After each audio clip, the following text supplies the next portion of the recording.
All right, so you want to dive deep into demons, so specifically what the Bible has to say about them. We've got some pretty interesting material to work with here, Oh, yeah. like excerpts from this religious teaching guide. It's called Lesson 12, Jesus' Power Over a Legion of Demons. And there's this external article. Is there activity of demonic spirits in the world today? Plus, they even mention this Jamaican song called Shirt to Do, Keep Out the Devil. Wow. Sounds like you've got a good mix there, from ancient stuff to modern takes and even a little bit of music thrown in. Yeah, exactly. And the teaching guide even suggests an activity for a classroom setting. Yeah. Divide the students up based on what they believe about demons today. Oh, interesting. So, like, are they still around? Do they act differently now? Yeah, I mean, it's definitely a question that gets people talking. For sure. So where do we want to start with all this? Well, I guess the big question is, are demons relevant today? I mean, what do you think? That's a big one. Well, the teaching guide lays out 4 different perspectives on modern-day demonic presence. So maybe we could start there. It seems like there's a whole range of beliefs, Some folks flat out deny their existence, while others think they're still active, but maybe in different ways than back in biblical times. Okay, so we've got this range of beliefs about demons today. But to really understand all that, I feel like we got to go back to the Bible, Yes. where it all started. What do you think? Absolutely. The Bible's the foundation here. And it looks like your teaching guide focuses specifically on the Gospel of Luke. Right. It mentions 2 specific accounts of Jesus encountering demons. Luke 4.3137 and Luke 8.2639. And what's interesting is how the demons in both those stories, they react so strongly to Jesus. It's like they're terrified of him or something. Yeah, it's wild. They seem to recognize something about him right away. In one passage, the demon actually begs Jesus not to torment it. And in the other one, the demons ask to be sent into a herd of pigs. That is pretty wild. Why such different reactions, though? Well, the guide points out that in both cases, the demons instantly know that Jesus is the Son of God. Oh, wow. Like, they have this innate awareness of spiritual hierarchy. They understand his power and authority. But their responses, I think those suggest maybe different levels of understanding or even desperation among them. So some demons have a clearer understanding of who Jesus is and how powerful he is compared to others. Exactly. And I think this difference in their reactions might also reflect the different ways that people back then understood what we might call demonic influence today. Oh, I see what you mean. So you're saying maybe some of these demonic encounters back then could have actually been cases of what we now recognize as mental illness. It's possible, right? You have to remember these stories were written in a time when mental illness wasn't really understood the way it is now. And the guide even suggests an activity for students to explore this further. It asks them to imagine and retell those encounters from 3 different perspectives. Oh, that's cool. So like put yourself in their shoes.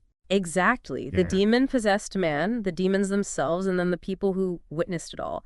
It's a great way to see those different interpretations. Yeah, I can see how that would be a powerful exercise to try and see the story from all sides. For sure. It helps us connect with these ancient texts in a deeper way. But maybe we should move on to how these accounts actually describe demons, get into the specifics. Yeah. Okay. The teaching guide highlights a bunch of characteristics based on those passages. It uses words like mute, unclean, and restless. It's like they're painting this picture of beings that are constantly disrupting things, always on the move, somehow opposed to any kind of order or purity. And if we dig a little deeper into those descriptions, they might be hinting at something more than just these supernatural beings, maybe reflecting some of the societal anxieties and fears of that time. Okay, so like unclean could represent people who were ostracized or lived outside of society's norms. And restless could symbolize all the anxieties and uncertainties that people faced in their daily lives. Precisely. It's like they were taking these fears and giving them a name, a form, a face. It's externalizing their fears. Right. And then there's this whole idea of a demonic hierarchy. The guide even mentions a prince of demons. Right. It suggests that there's some kind of structure and order even within this realm of chaos and darkness. Wow, that's a fascinating concept. Like a pecking order for evil. Exactly. It makes you think about how that hierarchy plays out in their interactions with Jesus, who obviously holds a much higher authority. So that's where we start to see how Jesus's power over these forces really comes into play. Exactly. And it sets the stage for some pretty dramatic encounters. Yeah, like they understand on some deep level that they're messing with a power they can't even comprehend. Right, it's like they know they're totally outmatched. And that brings us to what your teaching guide calls Jesus's power over demons. It makes it sound so simple, right? Like it's just this thing he can do. Right. But the guide emphasizes that it's not just about showing off some supernatural ability or anything like that. It's about demonstrating his authority over evil. Like good ultimately triumphs over darkness. It's like a cosmic battle playing out, but on a personal level. Exactly. You see that clash between light and shadow, order and chaos. And Jesus is the one who brings peace and restores things. Exactly. And when you think about it that way, those exorcisms become more than just these ancient stories. Oh, yeah. They're like metaphors for those struggles we all deal with, those internal battles between our good impulses and, those darker urges that can lead us astray. It's so true. We all have those moments, right? Where we're tempted to make the wrong choice. Exactly. It's fascinating how these ancient accounts still resonate with us today, on such a human level. Absolutely. And speaking of human, remember that story about the man possessed by a legion of demons in Luke? Oh, yeah. The guy describes him as totally tormented, living among tombs, crying out, cutting himself. It's such a vivid and heartbreaking image. It really is. It's like we can almost feel his pain, like a physical manifestation of what he's going through internally. And the people of Gerasa, where he lived, they were terrified of him. Totally. And after Jesus healed him, they actually begged Jesus to leave. Really? I mean, can you imagine? It makes you wonder what they were so afraid of. Was it Jesus or was it just the unknown? This powerful force disrupting their lives. Maybe a bit of both.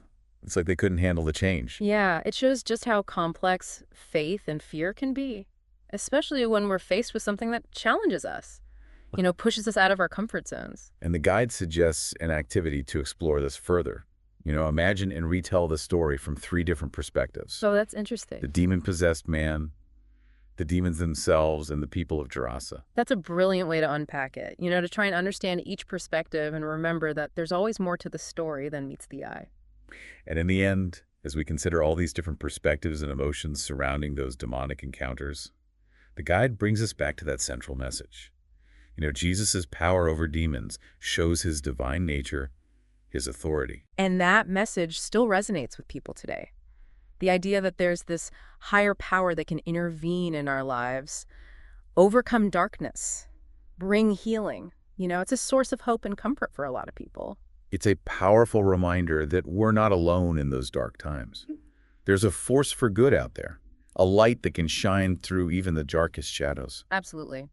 Speaking of different perspectives, remember we also have that article, Is There Activity of Demonic Spirits in the World Today? Right. Even outside of a purely religious context, there's still this fascination and debate about evil, like its nature and if it's still around. It's like we can't shake this idea that there are forces beyond our control lurking in the shadows tempting us. Yeah, and maybe that's where those ancient beliefs and modern anxieties really connect. We might use different words and explanations, but the questions are still the same. Right. What is evil? How do we deal with it?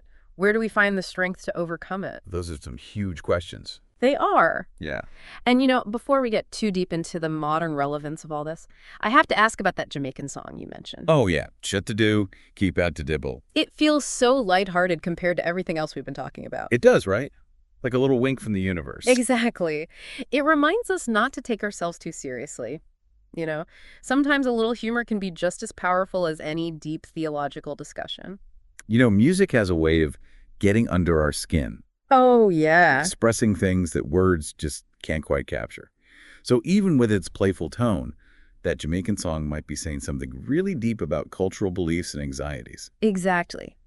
It invites us to look beyond the surface.